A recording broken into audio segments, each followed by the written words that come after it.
Dari Muawiyah bin Abi Sufyan radhiyallahu anhuma, dia berkata, sesungguhnya Nabi SAW pernah berdiri di tengah-tengah kami. Kemudian dia bersabda, ingatlah umat sebelum kalian dari ahli kitab, maksudnya Yahudi dan Nasrani. Mereka berpecah menjadi 72 kelompok. Dan umat ini, maksudnya umat Islam, akan berpecah menjadi 73 firqah, 73 kelompok. Yang 72 terancam neraka dan yang satu direct masuk surga. Dialah al-jamaah. Ini satu riwayat. Riwayat yang kedua dikeluarkan oleh Imam At-Tirmidzi dan dihasankan oleh Ibnul Arabi di dalam Ahkam Al-Quran dan juga Al-Iraqi dalam Takhrij Al-Ihya. Sataftariku ummati ala 73 millatan kulluhum finnar illa millatan wahidatan. Qalu wa man hiya ya Rasulullah? Qala ma ana alaihi wa ashabi. Akan terpecah umatku menjadi 73 kelompok. Semua terancam neraka kecuali satu kelompok saja yang masuk surga. Maksudnya direct masuk surga, tidak singgah di neraka. Sahabat mengatakan, siapa satu kelompok itu wahai Rasul? Maka Rasul mengatakan, orang-orang yang berpegang teguh dengan apa yang kuajarkan dan juga sahabat-sahabat. Baik. Hadis ini adalah hadis dari Dalailun Nubuwah, tanda dari tanda-tanda kenabian, di mana Nabi SAW sudah memprediksi dengan wahyu bahwa umatnya akan terpecah, sama dengan umat-umat sebelumnya, dari yang Yahudi 71, Nasrani 72, Islam pula paling banyak 73 kelompok. Tapi di sana ada riwayat dibalik, yang 72 itu di sorga, satu pula masuk neraka. Ini riwayatnya maudhu, palsu, karena tidak bisa dijamak antara hadis yang mengatakan 72 terancam neraka dengan 72 masuk sorga, kan satu ke barat satu ke timur. Mustahil ada hadis itu bertentangan dan bercanggah, kan itu. Pasti salah satunya bermasalah. Makanya yang 72 masuk surga, yang satu masuk neraka, ini hadis ini maudhu, palsu. Yang sahih 72 terancam neraka, bukan kekal di neraka, tidak. Mereka ada kesempatan masuk surga, cuman terancam neraka. Tapi yang direct masuk surga itu cuman satu, itulah disebut dengan firqatun najiyah, kelompok yang selamat.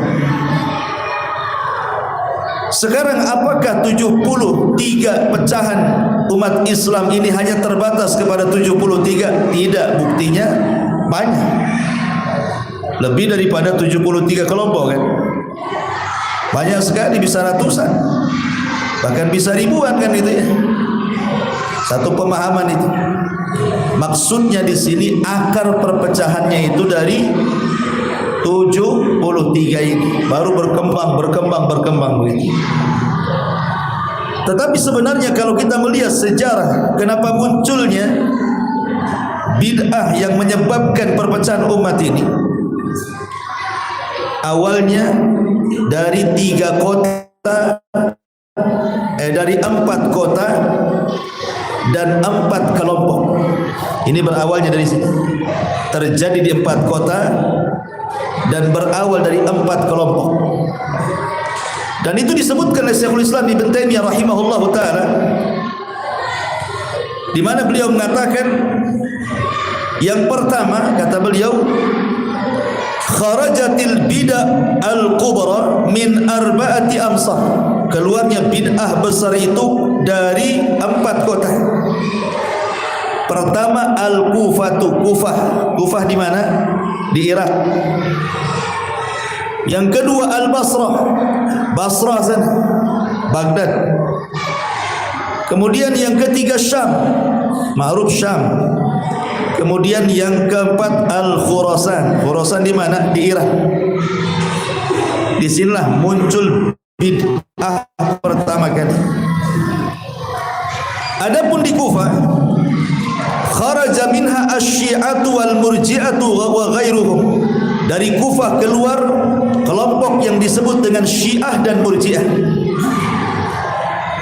Adapun dari Basrah, kharaja minha al-qadariyah wal mu'tazilah wa ghairuhum. Muncul kelompok yang disebut dengan Qadariyah dan juga Mu'tazilah. Adapun dari Syam, kharaja minha an-nawasib wa ghairuhum. Adapun dari Syam keluarlah kelompok Nawasib atau dikenal dengan Khawarij. Adapun di Khurasan di Iran, kharajat minha al-Jahmiyatu wa man naha nahwahu. Kelompok Jahmiyah keluar dari sana. Inilah yang mengawali kenapa terjadinya bid'ah. Pertama diawali dari kelompok Khawarij, sudah ada sejak zaman Nabi. Kemudian disusul dengan orang-orang Syiah. Kemudian disusul dengan orang-orang Qadariyah. Kemudian di sana muncul Jahmiyah, di mana turunannya disebut Mu'tazilah. Berarti 5 inilah akhirnya bercabang kemana-mana. Ya. Entah berapa kelompok sempalan Islam, sempalan ahli sunnah wal jamaah ini hari ini kita tidak tahu. Tapi awalnya dari 5 ini. Saya ulangi, Khawarij, Syiah, kemudian Qadariyah, kemudian Jahmiyah, kemudian Mu'tazilah. 5 akar kenapa terjadi penyimpangan dalam Islam. Kita sedikit kasih sejarah ya.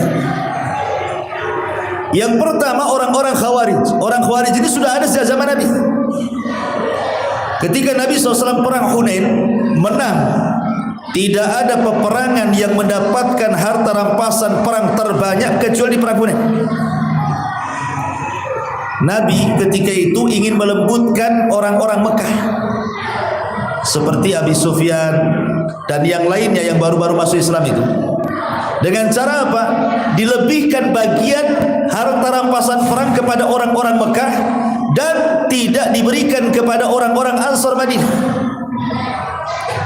Ketika itu muncul seorang laki-laki namanya Dzul Khuwaisirah. Namanya siapa? Dzul Khuwaisirah. Dzul Khuwaisirah bukan Yamani, bukan Dzul Khuwaisirah al-Yamani. Kalau Dzul Khuwaisirah orang Yaman itu yang kencing di masjid itu, yang mau dipelototi sahabat itu, nah, itu Dzul Khuwaisirah Yaman. Ini Dzul Khuwaisirah yang lain, ini Dzul Khuwaisirah Khawarij. Namanya Khurqus ibn Zuhair At-Tamimi. Khurqus ibn Zuhair At-Tamimi dikenal dengan Dzul Khuwaisirah. Ini yang dimaksud hadis ini. Jadi Zuhair ibn Khurqus At-Tamimi atau dikenal dengan Dzul Khuwaisirah ini orangnya botak. Datang kepada Nabi SAW. Tiba-tiba ngomong, "Ya Rasulullah, ya Muhammad i'dil." Muhammad, adillah dalam bagi-bagi harta rampasan perang itu. Masa kayak gini cara pembagiannya? Maka Rasul murka ketika itu dan mengatakan, "Illam a'dil faman ya'dil." Kalau aku tidak adil, siapa yang lebih adil daripada aku, kata Nabi. Kemudian Dzul Khuwaisirah pergi. Kata Nabi SAW, nanti dari pundak orang ini akan keluar orang-orang semisal dia. Mereka akan meremehkan bacaan Quran kalian dengan bacaan Quran mereka, puasa kalian dengan puasa mereka, solat kalian dengan solat mereka. Tetapi mereka membaca Quran tidak sampai di tenggorokan, mereka melesat dari Islam seperti melesat anak panah dari busurnya. Apabila kau dapati orang-orang semacam itu, perangi, karena dalam memerangi mereka terdapat pahala. Faqtuluhum fa inna fi qatlihim ajrun. Perangi mereka, semangat dalam memerangi orang-orang Khawarij terdapat pahala.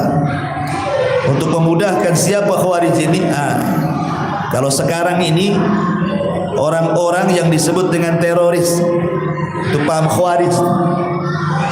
Kenapa orang sampai meledakkan diri gitu kan, kok rela bunuh diri itu terkena paham Khawarij, teroris itu. Pokoknya teroris hari ini itu, itulah contoh terkena paham Khawarij. Bahaya Khawarij itu, mengancam keamanan negara. Lah, melembaga Khawarij itu ketika di zaman siapa? Di zaman Ali. Di zaman Ali ini mulai melembaga Khawarij. Ketika Ali radhiyallahu anhu berperang, perang saudara melawan Muawiyah bin Abi Sufyan yang ada di Syam, gara-gara terbunuhnya Utsman oleh Abdullah ibn Saba al-Himyari al-Yamani. Datang anak-anak muda Sabaiyah ke Madinah, akhirnya membunuh Utsman bin Affan. Ketika itu banyak orang yang tidak terima. Terbunuhnya Utsman ini salah satunya adalah Muawiyah karena sama-sama dari Bani Umayyah. Sementara Ali ketika diangkat jadi khalifah tidak menangkap pembunuhnya. Pecah kaum muslimin jadi dua. Ali mengatakan, bukan aku tidak mau menangkap para pembunuh Utsman, masalahnya di belakang pembunuh Utsman ini orang ramai, nanti bisa perang besar. Ayo baiat dulu saya, susun kekuatan, baru kita tangkap para pembunuh itu. Tapi kubu Muawiyah tidak, tangkap dulu baru baiat. Kata Ali, baiat dulu baru tangkap. Dibalik gitu. Akhirnya terjadi perang yang disebut dengan perang Siffin. Diawali dengan perang Jamal dari kubu Aisyah, Abdullah ibn Zubair, Zubair ibn Awwam melawan kubu Ali. Kemudian perang lagi yang kedua disebut perang Siffin. Nanti ada perang lagi namanya Nahrawan. Ya. Lah perang Siffin inilah yang kemudian menjadikan cikal bakal melembaganya kelompok yang disebut dengan Khawarij. Ketika terjadi peperangan namanya sesama muslimin, perangnya banyak berjatuhan korban, akhirnya berdamailah kedua kubu ini. Ali mengutus Abi Musa al-Ash'ari, sementara kubu Muawiyah mengutus Amr ibn As. Berdamailah di tangan kedua sahabat mulia ini. Sebagian tentara Ali tak terima. Kok bisa damai gitu? Ngapain damai? Dan apa maksudnya Ali itu mengerahkan kami perang? Kalau maksudnya Ali itu mengerahkan kami perang, berarti kita sedang memerangi orang kafir. Muawiyah berarti kafir, kata. Makanya kita perangi. Kalau Muawiyah itu tidak kafir, tidak boleh kita perangi orang kafir. Jadi yang benar itu Muawiyah kafir atau tidak kafir? Nah gitu. Akhirnya kemudian di antara manhaj orang-orang Khawarij itu salah satunya adalah takfir. Cuman dua, kamu kafirkan atau tidak. Itulah manhaj Khawarij. Makanya bagi mereka pemerintah kita itu disebut tagut. Orang-orang Khawarij menganggap pemerintah kita itu tagut, kafir. Jadi kalau kita ini tidak mengkafirkan pemerintah, kita dikafirkan Khawarij. Kamu mau kafirkan pemerintah atau tidak? Mengatakan tagut atau tidak? Cuman dua itu saja mereka kata-katanya. Kafir atau tidak? Bahaya itu orang Khawarij. Makanya berawal dari pemahaman takfir, mengkafir-kafirkan, kemudian naik lagi pemberontakan, naik lagi penghalalan darah kaum muslimin. Nah, itulah marhalah pemahaman Khawarij di bahaya. Pertama manhaj takfir dulu, dikafir-kafirkan dulu di luar kelompoknya tuh. Dia teroris itu. Mereka mengkafirkan di luar kelompok mereka, bapaknya sendiri dikafirkan. Kemudian melakukan pemberontakan, mau menurunkan pemimpin yang sah. Ini presiden enggak benar ini katanya. Berhukum dengan hukum tagut, turun-turun katanya. Kemudian melakukan peledakan, berawal dari pengkafiran, berakhir dengan pengeboman. Nah, itulah Khawarij. Lah orang-orang yang keluar nih dari kubu Ali ini padahal pasukannya tuh. Mereka mengatakan kepada Ali, "Ya Ali, engkau sudah kafir." Kata Ali, kenapa? Karena engkau sudah berhukum dengan hukum manusia. Ngapain kau berikan hukum kepada Amr bin As dan Abu Musa al-Asy'ari, katanya. Dan ketika terjadi perdamaian itu, tidak tertulis kalimat dari Amirul Mukminin, tapi dari Ali bin Abi Thalib. Kalau engkau bukan Amirul Mukminin, berarti Amirul Kafirin, katanya. Kalau engkau bukan pemimpin orang mukmin, berarti orang kafir. Kamu itu pemimpinnya orang kafir. Sampai seperti itu. Akhirnya kemudian mereka keluar sekitar 12.000 pasukan Ali keluar dari Ali. Kemudian mereka tinggal di sebuah tempat namanya Harura. Di mana? Di Kufah, di Irak. Di Harura inilah mulai melembaga firqah sesat ini, namanya Khawarij. Dari sini mulai, dari kelompok Harura ini 12.000 orang. Maka Ali mengutus Ibnu Abbas untuk mendebat mereka. Akhirnya Ibnu Abbas berhasil mengembalikan separuh dari mereka.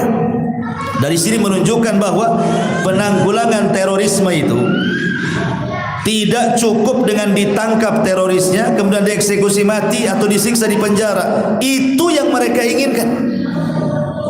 Orang teroris ini kalau ditangkap Densus, di penjara, disiksa, apalagi dibunuh, wah, itu yang mereka mau. Karena mereka merasa ini mati syahid. Kalau disiksa dapat pahala. Nah, itulah keyakinan mereka. Sehingga cara memberantas teroris itu dengan cara apa? Hilangkan syubhat mereka, ajak dialog. Sebagaimana Ali mengutus Abdullah bin Abbas berdialog dengan orang Khawarij, kan? Separuh kembali, bukan diperangi. Ali bisa saja memerangi mereka, kan? Tapi tetap mengutus Ibnu Abbas, ajak dialog dulu. Karena mereka melakukan seperti itu kan ada syubhat di kepalanya tuh. Syubhatnya itu.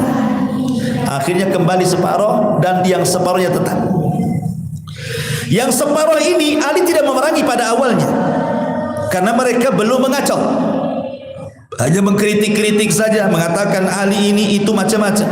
Sampai ketika mereka melakukan pembunuhan kepada anak seorang sahabat namanya Abdullah ibnu Khabbab ibnu Ard. Dibunuh nih Abdullah ibnu Khabbab ibnu Ard ini oleh kelompok Khawarij yang ada di Harura itu. Sampai jariah yang sedang hamil itu dibedel, kemudian dimutilasi lagi bayinya. Sampailah ke telinga Ali, oh tidak bisa, mereka sudah menghalalkan darah, membunuh sahabat mulia, anak dari sahabat mulia Khabbab bin Arad. Maka Ali mengutus pasukan untuk membinasakan Khawarij. Dibinasakan semuanya. Tapi sayang banyak yang selamat. Kebanyakan mereka terbunuh, tapi ada yang selamat. Yang selamat inilah menjadi cikal bakal Khawarij sejak melembaganya di zaman Ali sampai hari ini, bahkan sampai kiamat dibangkitkan. Dan Khawarij tidak bisa diberantas habis. Kenapa? Karena Rasul mengatakan yang terakhir dari mereka akan menjadi para pengikut Dajjal. Berarti tidak bisa teroris diberantas, itu tidak bisa. Setiap diberantas datang lagi yang baru, setiap diberantas datang lagi yang baru, dan yang terakhir akan menjadi pengikut Dajjal. Ya hanya bisa ditekan aja lah gerakan, tidak bisa diberantas kan itu. Nah ini sedikit tentang kisah Khawarij. Kemudian Khawarij muncul, ini firqah pertama di zaman Nabi. Belum ada firqah di zaman Nabi kecuali Khawarij. Maksudnya yang menyimpang dalam Islam. Dan ingat, muamalah Nabi SAW kepada Khawarij sangat keras. Padahal logika ya, ketika Nabi SAW bawa pasukan dari Madinah untuk mengepung Mekah, kemudian Mekah dikuasai yang disebut dengan Fathu Mekah dan diabadikan dalam Quran, idza jaa nasrullahi wal fath. Maksudnya fath di sini Fathu Mekah.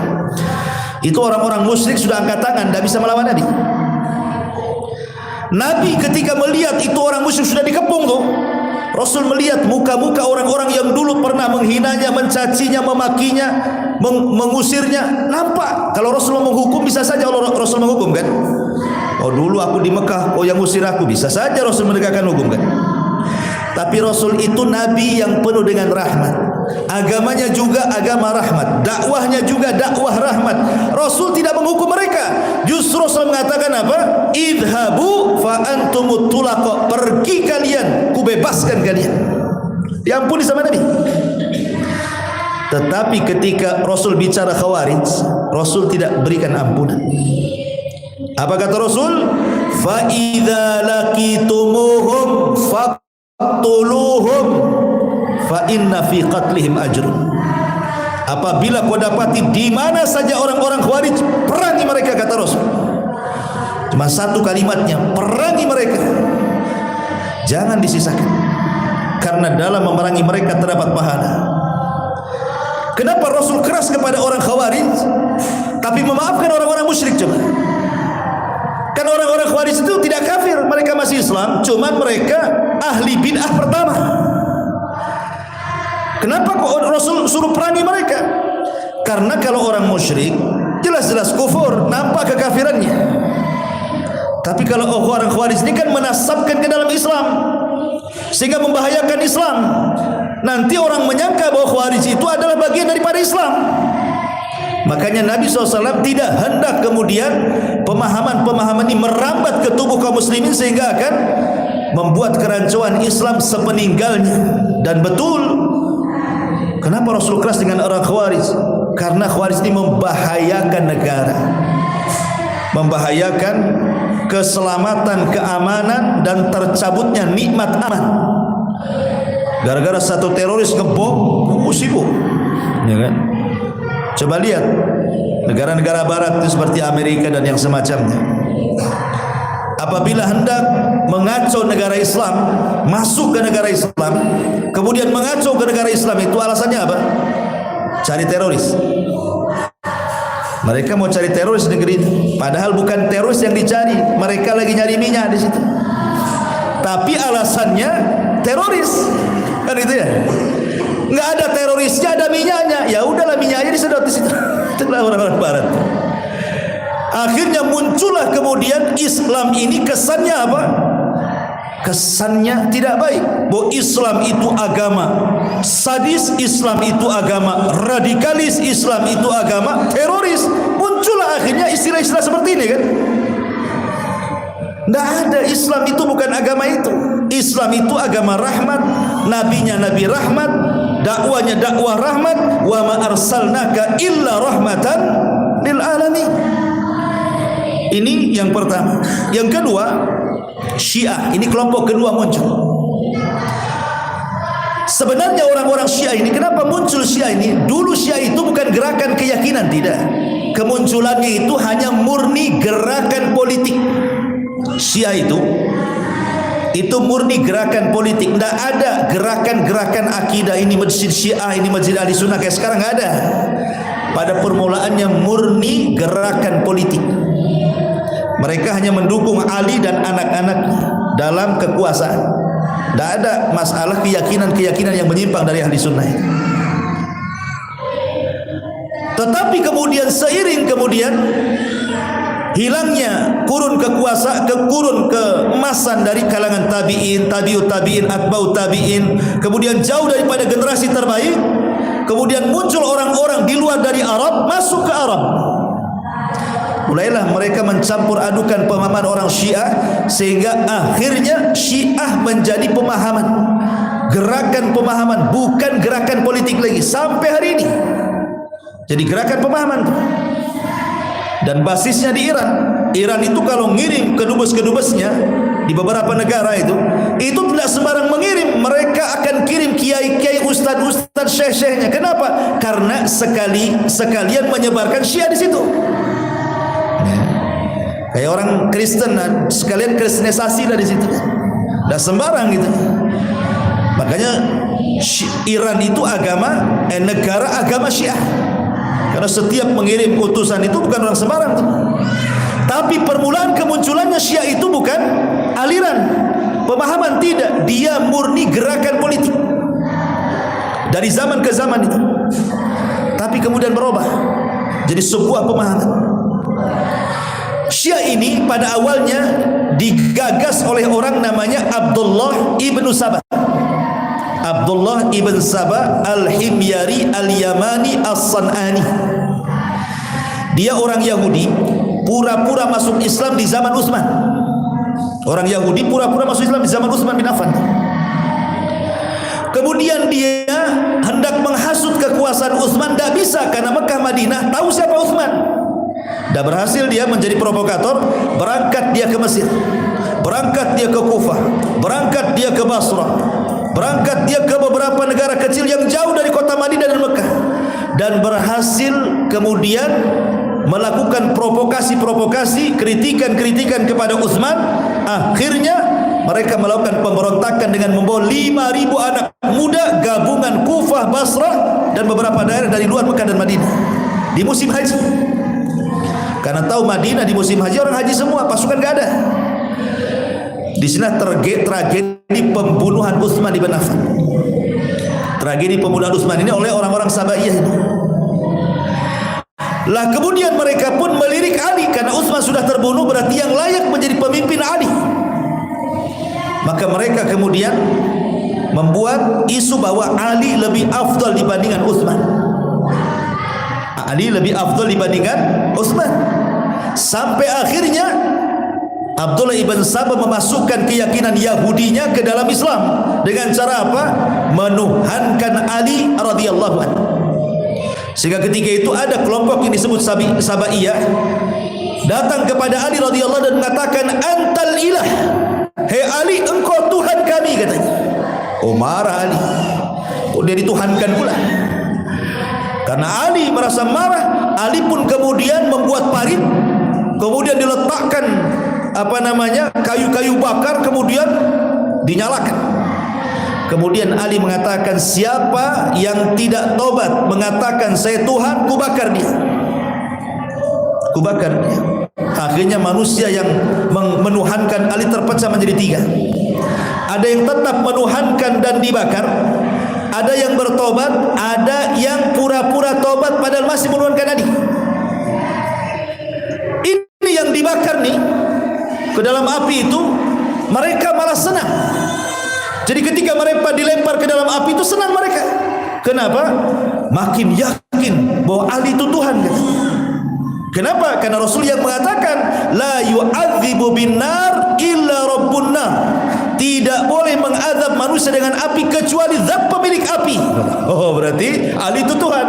Karena dia mengazab dengan api, dan tidak boleh mengazab dengan api kecuali Tuhan, katanya. Oh, berarti dia Tuhan betul, katanya. Oh, makin dia senang. Nah, lihat, ini bid'ah kalau udah masuk ini rusak pikiran, akal sehat hilang. Ma'asyiral muslimin yang dimuliakan Allah Azza wa Jalla. Lah akhirnya dari situ berkembang sampai dari gerakan politik menjadi gerakan pemahaman. Dan Syiah bukan ahli sunnah, bahkan bukan Islam. Karena aneh keyakinan orang Syiah itu.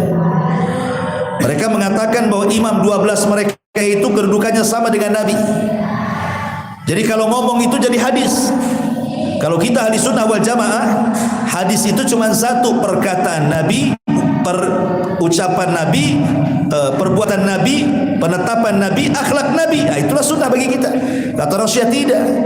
Sunnah itu bukan ucapan Nabi, ucapan imam-imam mereka pun sama dengan sunnah, menjadi hujah bagi mereka. Ini kan beda. Ini soal keyakinan, soal sunnah. Quran, mereka mengatakan Quran itu bukan yang kita baca 30 juz, bukan. Quran mereka 3 kali lipat lebih tebal dibandingkan mushaf yang kita baca, dan hurufnya tidak ada di Quran yang kita baca, dan disebut dengan mushaf Fatimah. Cuman masalahnya mereka hanya ngomong saja mushaf Fatimah itu, karena sebenarnya nggak ada gitu. Kalau kita tunjukkan mana mushaf kalian, nggak ada, masih baca mushaf kita juga. Tapi mereka mengatakan seperti itu, kami punya mushaf yang lebih tebal dibandingkan Quran, hurufnya tidak ada dalam Quran, dan begitu seterusnya. Nauzubillah. Keyakinan mereka kepada sahabat, mereka mengkafirkan sahabat, macam-macam. Makanya kelompok kedua ini parah, orang-orang Syiah ini. Ini yang kedua. Kemudian firqah yang ketiga muncul Qadariyah. Ini di zaman Abdullah ibn Umar radhiyallahu anhu. Qadariyah itu ada di Basrah. Nama pendirinya Ma'bad al-Juhani. Nama pendiri Qadariyah ini siapa? Ma'bad Al-Juhani. Lah Ma'bad Al-Juhani ini ikhwatu fiddin yang dimuliakan Allah Subhanahu wa taala. Jadi suatu ketika ada orang datang dari Basrah ke Hijaz menemui Abdullah bin Umar radhiyallahu anhu dan mengatakan, "Ya Ibnu Umar, di Basrah ada orang yang cara berfikirnya itu cerdas," katanya. Banyak orang yang ngaji sama dia, namanya Ma'bad Ibnu Ali Al-Juhani. Kemudian Ibnu Umar mengatakan, apa yang dikatakan dia? Dia mengatakan soal takdir itu al-amrul unuf, bahwa perkara itu adalah al-unuf. Unuf itu artinya baru. Perkara itu adalah baru, Allah tidak tahu. Allah itu akan tahu kalau manusia itu berbuat. Kalau manusia belum berbuat, Allah tidak tahu. Jadi mereka menafikan ilmu Allah. Makanya keyakinan Qadariyah itu belum ada surga, belum ada neraka sampai hari ini. Kenapa? Karena Allah tidak tahu mana penghuni surga, mana penghuni neraka. Kan menasabkan Allah jahil ini kan bahaya. Masa Allah jahil? Jadi Allah itu tahunya yang telah terjadi dan yang sedang terjadi, yang akan terjadi Allah enggak tahu katanya. Ini kan bahaya, al-amrul unuf. Makanya Ibnu Umar langsung kemudian mengatakan, katakan kepada si Ma'bad di Basrah itu, aku berlepas dari mereka dan mereka berlepas diri dari aku, kata Ibnu Umar. Kemudian dia membacakan hadis Nabi SAW, hadis Jibril yang panjang yang bertanya soal Islam, iman, ihsannya. Kemudian ketika dia membaca arkanul iman, an tu'mina bil qadari khairihi wa syarrihi, harus beriman dengan takdir yang baik ataupun yang buruk. Mereka sudah mengingkari takdir, makanya kelompoknya disebut Qadariyah. Ini kelompok ketiga. Kemudian kelompok yang keempat ada namanya Jahmiyah. Jahmiyah ini pendirinya namanya Jahm ibn Safwan, berguru kepada Jad ibn Dirham. Jad ibn Dirham berguru kepada Talut, kepada Aban ibn Sam'an. Aban ibn Sam'an berguru kepada Talut. Talut berguru kepada saudari daripada Labid ibn Asam, dan Labid ibn Asam penyihir Nabi dan dia Yahudi. Nah, ini silsilahnya Jahmiyah. Jadi yang mendirikan Jahmiyah itu namanya Jahm ibn Safwan. Dia berguru kepada Ja'ad ibn Dirham. Ja'ad ibn Dirham berguru kepada Aban ibn Sam'an. Aban ibn Sam'an berguru kepada Talut. Talut berguru kepada saudari dari Labid ibn Asam, dan Labid dan saudari Labid bin Asam mengambil ilmu dari Labid bin Asam, dan Labid bin Asam Yahudi yang menyihir Nabi. Jadi pemahamannya sampai ke Yahudi. Jahmiyah ini pendirinya Jahm ibn Safwan. Dia dibunuh karena memberontak kabilah Bani Umayyah ketika itu. Gurunya Jad ibn Dirham disembelih sama khalifah ketika Idul Adha. Jadi khalifah Ja'far al-Mansur kalau tidak salah, dia turun dari mimbar, kan sudah ditangkap di Jad ibn Dirham ini, karena dia permulaan pemahaman ini muncul. Kemudian sang khalifah mengatakan, sembelihlah korban-korban kalian, kambing kalian, sapi kalian, unta kalian. Aku punya sembelihan sendiri. Maksudnya Jad ibn Dirham disembelih, dia dikorbankan Idul Adha. Itu Jad ibn Dirham. Dialah yang mencetuskan akidah Jahmiyah, tetapi dipopulerkan oleh muridnya Jahm ibn Safwan. Makanya pemahamannya kepada Jahmiyah. Salah satu pemahaman yang mencoloknya adalah mengingkari nama dan sifat bagi Allah. Allah tidak punya nama, Allah tidak punya sifat. Sampai suatu hari Jahm ibn Safwan pendiri Jahmiyah ini berjumpa dengan kelompok Sumaniyah. Kelompok Sumaniyah ini ya orang-orang yang menyembah berhala tuh. Mereka tidak akan menyembah kecuali dengan panca indera. Tuhan itu kalau bisa dilihat, diraba, didengar, dirasa, itulah Tuhan katanya. Itu kata Sumaniyah. Tapi Jahm ibn Safwan mengatakan Tuhan itu tidak punya nama, tidak punya sifat, sehingga akan sulit mensifatkan Tuhan. Kalau kita kan diyakini Allah punya nama 99 nama kan itu ya. Dan di antara nama itu terkandung sifat. Ar-Rahman sifatnya rahmat kan itu. Kita ahli sunnah seperti itu. Tapi mereka enggak ada nama, enggak ada sifat gitu. Berjumpa nih dua kelompok ini, debat. Ya. Salah satu pertanyaannya adalah, jadi orang-orang Sumaniyah ini bertanya kepada Jahm ibn Safwan, "Hei Jahm, saya ingin tanya, siflana rabbak," katanya. coba sifatkan Tuhanmu kepada kami. Bingunglah Jahmi bin Safwan ditanya seperti itu. Mau disifatkan tak punya sifat, mau dinamakan tak ada nama. Semana cara jawabnya? Akhirnya dia tidak bisa jawab. Dia mengatakan tunggu jawabannya 40 hari berikutnya. Dia pun masuk ke rumah, tidak pernah keluar, tidak salat selama 40 hari. Tidak salat dia 40 hari burung di rumah, nyari-nyari jawaban, bingung. Setelah 40 hari keluar dia, kemudian mengatakan, oh ada jawabannya. Saya kata, ingin tahu Tuhanku? Katanya, Tuhanku seperti angin. Tahu angin? Kau rasakan angin? Iya kan, rasakan angin? Iya, kami rasakan angin. Bagaimana kau melihat angin? Kan nggak bisa dilihat angin, tapi kan ada. Dia tidak mau mengatakan Allah itu ada, karena ada itu bagian daripada sifat. Sementara dia mengingkari sifat, makanya dia membuat permisalan. Tuhan itu seperti angin, bisa dirasakan tapi tak bisa dilihat. Tapi kan buktinya ada angin itu. Nah, itu maksudnya. Tapi kan walaupun pemahaman mereka mengingkari sifat dan juga nama, tetap saja mereka tidak lepas dari kalimat wujud. Hakikatnya mereka mengatakan Allah itu ada sebenarnya. Ketika mereka mengatakan Allah ada, berarti menetapkan sifat ada. Logikanya kan itu. Mereka tidak bisa keluar dari ini. Akhirnya kemudian bingung lagi dia. Ketika orang Sumaniyah mengatakan, berarti engkau menetapkan sifat bagi Allah bahwa Allah itu wujud ada. Akhirnya dia bingung lagi. Kemudian dia kasih jawaban lagi. Oh, kalau gitu Allah itu la kharijal alam wa la dakhilahu. Allah itu tidak di luar alam, tidak di dalam alam. Bingung di mana nih? Berarti jatuhlah pemahaman Allah di mana-mana. Yang mencetuskan kenapa ada pemahaman Allah di mana-mana itu orang-orang Jahmiyah. Ketika berdebat dengan orang Sumaniyah, bingung dia mau jawab gimana kan?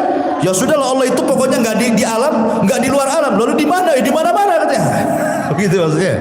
Nah, kekalahan debat dengan orang-orang siapa? Orang-orang Sumaniyah. Ini baru kelompok yang keempat, baru turunan disebut Mu'tazilah. Mu'tazilah ini lebih mendahulukan akal dibandingkan nas. Jadi kalau ada akal bertentangan dengan nas Quran atau hadis, yang ditolak nasnya, yang diambil akalnya. Karena mereka mengatakan agama itu tegak di atas akal. Bahaya akal-akalan mereka. Inilah dari kelompok inilah sejarah bid'ah muncul.